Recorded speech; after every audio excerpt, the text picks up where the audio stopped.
전력을 다해 개학을 준비했지만 다수의 해외 입국 확진자 발생과 소규모 집단 감염이 발생하는 등 현재 상황에서는 아이들의 안전을 보장할 수 없습니다. 또한 대다수의 학부모님들이 4월 6일 개학에 우려를 나타냈고 방역 전문가들도 코로나19의 사회적 확산을 막기 위해서 정상적인 개학은 불가능하다고 권고했습니다. 이에 따른 교육부의 온라인 개학 결정은 불가피하다고 생각합니다. 원격 수업은 아직 충분한 물적 기반이 마련되어 있지도 않고 교사와 학생들의 준비 정도도 부족합니다. 많은 난관과 어려움이 예상되지만 교실이 아니어도 배움은 이어져야 합니다. 우리 교육청은 비록 교실 수업은 불가능하지만 원격 수업을 통해 학습 공백을 최소화하는 데 최선의 노력을 기울이겠습니다. 첫째, 모든 학생들의 원격 수업 참여가 가능하도록 하겠습니다. 또한 가정에서 원격 수업이 불가능한 학생들은 방역과 거리두기를 전제로 학교 컴퓨터실을 활용하여 수업이 이루어질 수 있도록 하겠습니다. 모든 학생들이 원격 수업에 참여할 수 있도록 노력하겠지만 불가피하게 참여를 못하는 학생들을 위해서는 대체 학습이나 보충학습 계획을 별도로 마련하여 학습 결손이 발생하지 않도록 하겠습니다.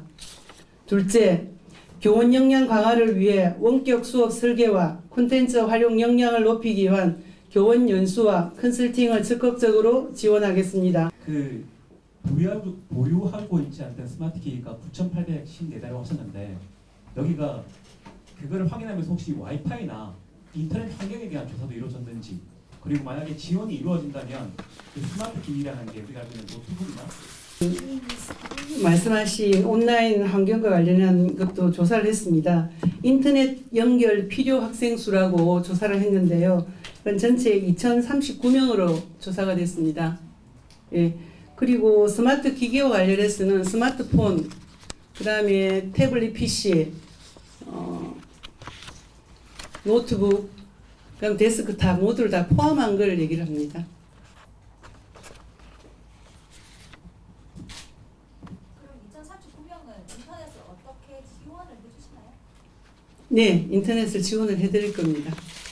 지원을 하고 그게 불가능한 학생들은 지금 이제 인터넷이나 혹은 그 스마트 기기 부족 이런 부분은 다 지원을 할 수 있는데 가정에서 좀 어려움이 있어서 뭐 안 된다는 경우가 있을 수 있습니다. 이제 지금은 중3, 고3으로 일단 제한이 돼서 그런 경우는 많이 없을 것 같은데 저희들이 이제 가정에서 어떤 이유로든 될 수 없는 학생들을 위해서 아까 말씀드린 컴퓨터실을 개방해서 학교에 와서도 사회적 거리두기를 지킨다는 전제하에 일부 열어두었습니다. 그리고 스마트 기기나 그다음 인터넷과 관련해서는 다 지원을 할 어떤 경우라도 지원을 하도록 그렇게 할 생각입니다. 네. 나중에 좀 보내드려야 될 것 같은데 스마트 기기 대여 희망 학생 수를 조사를 했습니다. 그 학생 수가 3,513명입니다. 초중 고등학교를 합쳐서 3,513명이라고 보시면 되겠습니다. 인근인데요. 네. 방송용으로 좀 쓰려고 그러는데 일단 지금 사상 처음으로 이제 대규모 온라인 수업을 해야 되잖아요. 남은 기간이 며칠 안 남았는데 가장 어디에 중점을 둘 건지에 대해서 짧게 좀 말씀을 해주시고, 그리고 이제 또 하나는 스마트 기기 없는 학생에 대한 조치, 뭐 이렇게 수요 조사를 해서 대여를 하겠다. 그리고 그렇지만 이제 초등학교 저학년 같은 경우에는 학부모들이 좀 붙어 있어야, 뭐 학부모뿐만이 아니고 보호자든지 누가 같이 붙어 있어야 될 것 같은데 그 학생들에 대한 어떤 대처 방안도 같이 설명해 주십시오. 네, 온라인 수업이 가능하기 위해서는 제일 중요한 게 교사들의 준비된 역량입니다. 그래서 교사들의 역량을 강화하기 위해서 저희들 연수를 준비하고 있고, 그리고 온라인 수업을 하기 위해서는 학생들이 그 기기가 다 있어야 되고 또 기기를 다룰 줄 알아야 됩니다. 거기에 대해서 기기와 관련해서는 저희들이 다 수요 조사를 해서 스마트 기기가 없는 학생들은 저는 다 대여를 하려고 예산도 다 편성해 두었습니다. 그리고 초등학교 저학년 학생의 경우는 가정에서 이제 돌봐야 가능하기 때문에 사실 가정에서 돌볼 수 없는 학생들은 긴급 돌봄으로 저희들이 보내달라고 요청을 드리고 가정에서 부모들이 좀 돌봐줘야 되기 때문에 거기는 사실 온라인 계약도 상당히 늦게 4월 20일로 잡혔지 않았나 이렇게 생각이 듭니다.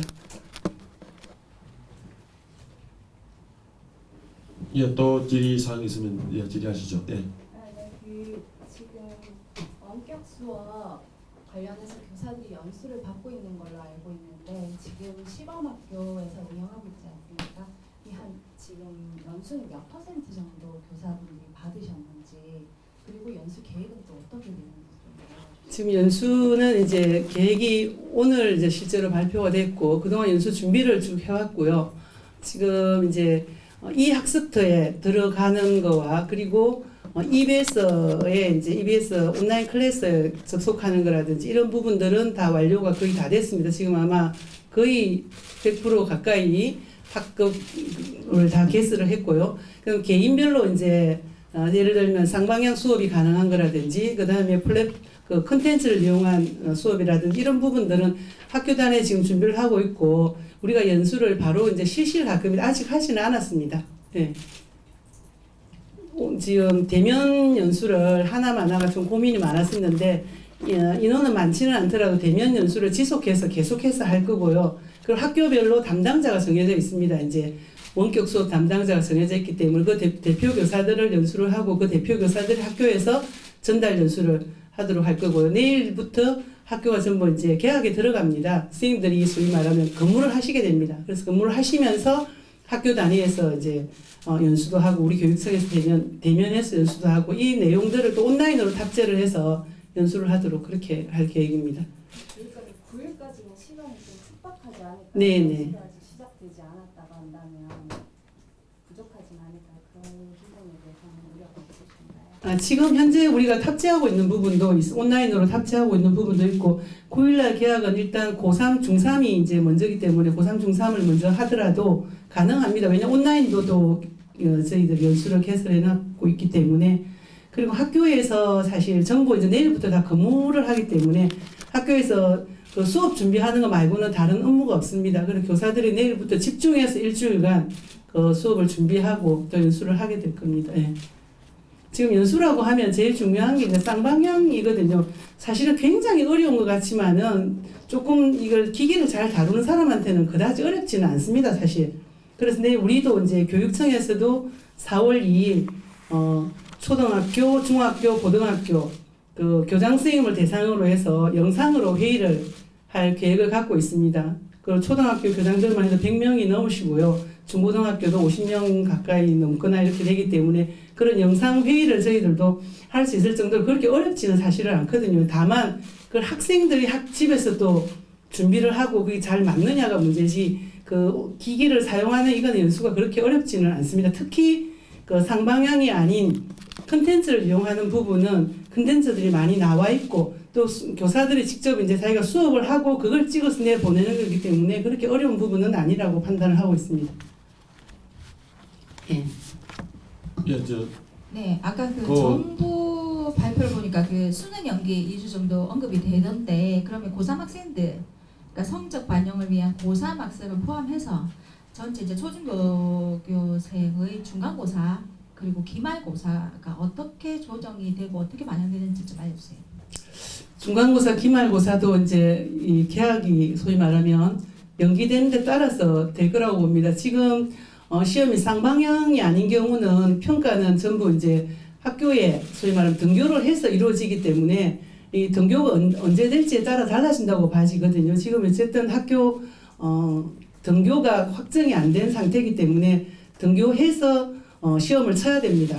지금 쌍방향 수업이 안 했으면 일정하게 그 평가를 할 수 있지 나머지는 다 등교해서 이루어지기 때문에 등교 일정이 어떻게 되느냐에 달라지게 되겠죠. 예. 그리고 실제로 등교가 늦어지는 만큼 늦어지거나 또 혹은 줄여지거나 이렇게 된다고 보면 되겠습니다. 예. 등교가 등교 일정이 차후로 이루어질 수도 있잖아요. 그렇게 네. 되면은 중간고사의 경우에는 기말고사하고 붙여서 한꺼번에 그렇게 칠 수는 없잖아요. 기말은 어쨌든 등교 여부를 보고 이제 실제로 오프라인에서 칠 수 있다 하지만 중간고사는 지금도 대책이 조금 제시돼야 학부모들이 좀 안심하지 않을까 싶은데. 저번에도 한번 말씀을 드렸는데 실제로 이제 중간고사도 소위 말하면 계약을 해서 교실 수업 계약을 해서 뭐 등교 계약을 해서 가능하기 때문에 계약 일자에 따라서 달라진다고 밖에 볼 수가 없습니다. 그래서 계약이 뭐 굉장히 많이 더 늦어진다 그러면 중간고사를 못 치는 사태도 있을 수가 있죠. 예. 저번에도 말씀드렸지만 중간고사를 꼭 쳐야 되는 건 아닙니다. 쳐야 되는 건 아니기 때문에 뭐 초등학교, 중학교는 크게 뭐 중간고사를 안 친다거나 충분히 할 수 있을 텐데 다만 이제 고등학교 같은 경우는 입시가 한계있기 때문에 기말 한 번으로 이제 성적을 하기가 좀 힘들잖아요. 그래서 중간고사를 치는 게 좋겠다는 의견을 갖고 있는데 그 계약 일정에 따라서 달라진다고 보셔야 됩니다. 예. 예, 다음 유희정 기자님. 예. 예, 울산 MBC 유정 기자인데요. 아까 교육감님 말씀해 주시면서 원격 수업 같은 경우에 학교 여건에 따라 유연하게 하시겠다고 말씀해주셨는데요. 사실 실시간 쌍방향 수업이나 아니면 콘텐츠 수업 같은 경우에 학생들의 참여도나 집중도 부분에서 아무래도 차이가 발생할 수밖에 없고 그러면 학생들이 받는 수업의 질이 좀 일정하지 않다는 문제가 생길 수 있는데 뭐 교육청 차원에서 뭐 쌍방향으로 지원을 하시겠다거나 뭐 전부 다 어떻게 하겠다거나 특정 과목을 이렇게 하겠다거나 어떤 기준을 정하시는 게 있을지. 지금 기준을 따로 정하지는 않고 있습니다. 그건 교사 역량도 많이 다르고 이러기 때문에 이제 상방향 연수가 제일 지금 상방향 수업이 제일 어렵겠죠. 근데 학교에서 모든 교사가 다 이제 상방향 수업을 하는 건 아닐 테고요. 어떤 특 과목의 대표 교사가 수업을 한다든지 이런 형태도 있을 수 있기 때문에 일단 상방향과 아까 콘텐츠 이용 수업을 병행을 하는데 그 부분은 학교 역량에 맞게 또 선생님들 역량에 맡길 수밖에 없기 때문에 그 부분을 저희들 일정하게 어떻게 하라 이렇게는 저희들 제시를 할 수가 없고요. 그래서 상방향 수업을 할 수 있는 연수를 최대한 시키겠다 하는 계획을 갖고 있습니다. 예. 예. 혹시 질의사항 콘텐츠 개발을 계속 하고 있었고요. 그리고 시범학교를 선정해서 시범학교에서 준비를 하고 있고 또 온라인 수업과 관련해서는 그 운영 기준안을 마련하고 있었고 이제 오늘 교육부에서 발표했기 때문에 그 기준안을 이제 바로 내려보내게 될 겁니다. 그리고 구체적으로 이제 상방향 수업이나 이런 부분에 관해서는 교사 연수를 이제 지금부터 시행할 거라고 보면 되는데 실제로는 학교 단위에서나 교사들 그 연구회나 커뮤니티 같은 데서는 굉장히 많은 연수를 사실은 하고 있고 이 온라인 수업으로 갈 거라는 그런 계획이 있었기 때문에 그런 움직임들은 계속 있었습니다. 그런데 우리 교육청에서 대면 연수를 어떻게 할 건가 하는 고민이 있었는데 이제 좀 대규모로 코로나 사태가 아니었으면 대규모로 모아서 연수를 했을 텐데요. 그래서 그렇게 하는 게 좀 부적절하다고 판단해서 일단은 소규모로라도 이제 자주 연수를 기여를 확대해서 하기로 지금 계획을 한 겁니다.